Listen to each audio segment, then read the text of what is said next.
Hi అందరికీ నమస్కారం. Welcome back to our channel Nicey's World. ఈరోజు ఈ వీడియోలో హైదరాబాద్లోని పూరి జగన్నాథ స్వామి ఆలయం గురించి అయితే చెప్పబోతున్నానండి. ఈ టెంపుల్ ఒడిస్సాలోని పూరి జగన్నాథ స్వామి టెంపుల్ లానే ఉంటుంది సేమ్.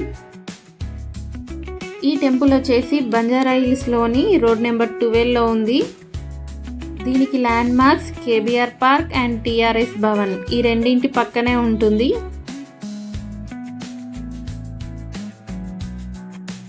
శ్రీకృష్ణ పరమాత్ముడు అగ్రజుడైన బలభద్రునితో పాటు చిట్టి చెల్లెలు సుభద్రతో కలిసి పూజలు అందుకుంటున్న పుణ్యక్షేత్రం ఒడిస్సాలోని పూరి జగన్నాథ క్షేత్రం.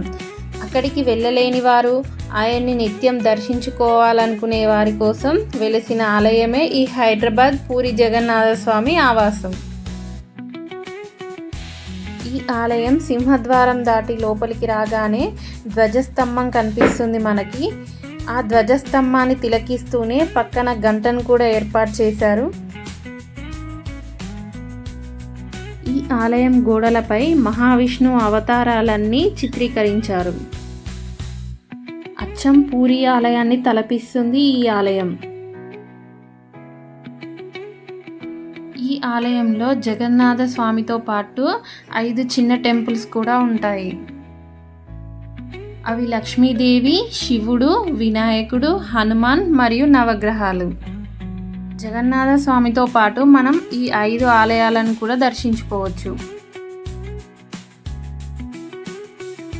దీన్ని 2009లో హైదరాబాద్ సిటీలో ఉన్న ఒడియా కమ్యూనిటీ వాళ్ళు కన్స్ట్రక్ట్ చేయడం జరిగింది. ఈ టెంపుల్ రెడ్ కలర్లో ఉండడానికి main reason sand stone use చేయడం. ఈ టెంపుల్ నిర్మాణానికి ప్రత్యేకంగా ఒడిస్సా నుండి తెప్పించారు. ఈ ఆలయం గోడలపై పూరి జగన్నాథ స్వామి చరిత్రను చాలా చక్కగా చిత్రీకరించారు. రామాయణ, మహాభారతం కొన్ని ముఖ్య ఘటనలు సైతం మనకు చూపించారు. టెంపుల్ టైమింగ్స్ వచ్చేసి మార్నింగ్ 6 o'clock నుంచి ఆఫ్టర్నూన్ 12 వరకు, మళ్ళీ ఈవినింగ్ 5 to 9 PM వరకు. సాటర్డే అండ్ సండే అయితే నైట్ ఒక 1 hour ఎక్కువసేపు ఓపెన్ చేసి ఉంచుతారు. ఇది ఒడిస్సాలోని పూరి జగన్నాథ స్వామికి సేమ్ అవ్వడం వల్ల అక్కడ పాటించే అన్ని నియమాలు కూడా ఇక్కడ పాటిస్తున్నారు. ఈ టెంపుల్ మొత్తం గ్రానైట్తో నిర్మించడం వల్ల కొంచెం ఎండ తాకినా కూడా కాళ్ళు కాలిపోతున్నాయి. అందుకే మ్యాట్స్ వేశారు వాళ్ళు. ఈ టెంపుల్కి మార్నింగ్ 10 లోపు వెళ్తే బెటర్, లేదా ఈవినింగ్ 5 తర్వాత వెళ్ళండి.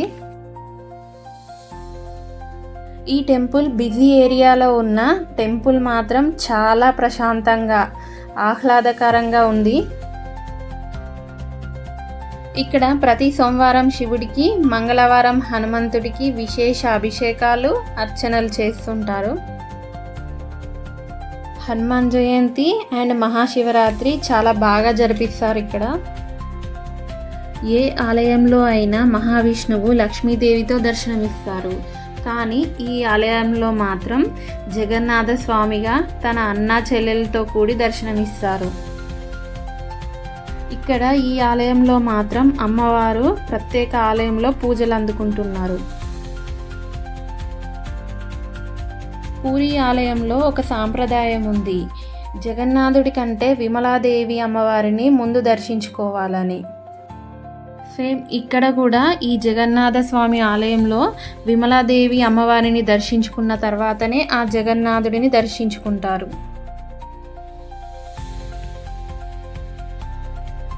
స్వామివారికి పెట్టే అన్ని ప్రసాదాలను విమలాదేవికి కూడా సమర్పిస్తారు. ఒడిస్సా ప్రజలు ఈ విమలాదేవి అమ్మవారిని శక్తిపీఠంగాను పూజిస్తారు.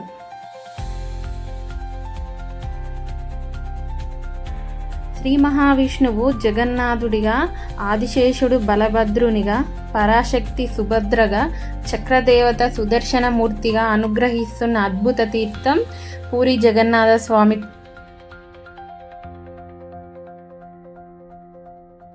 ప్రతి ఏడాది ఆషాఢ మాసంలో నిర్వహించే పూరి రథయాత్ర వేడుకలు విశ్వవ్యాప్తంగా జగన్నాథుడు కొలువైన అన్ని ఆలయాలలో చాలా వైభవంగా జరుగుతాయి.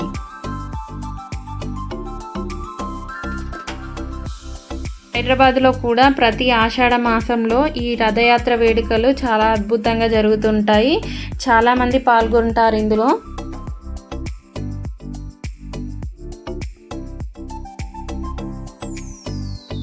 అసలు జగన్నాథ స్వామి విగ్రహ రూపంలో ఎందుకు ఆవిర్భవించారనేది బొమ్మల రూపంలో చాలా చక్కగా చూపించారు ఇక్కడ.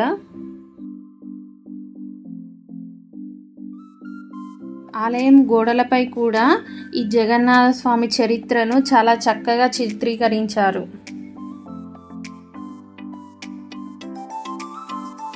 ఈ టెంపుల్కి వెళ్ళడానికి ఉన్న మార్గాలు, ఒకటి బస్ అండి. Main bus numbers 47L and 127K.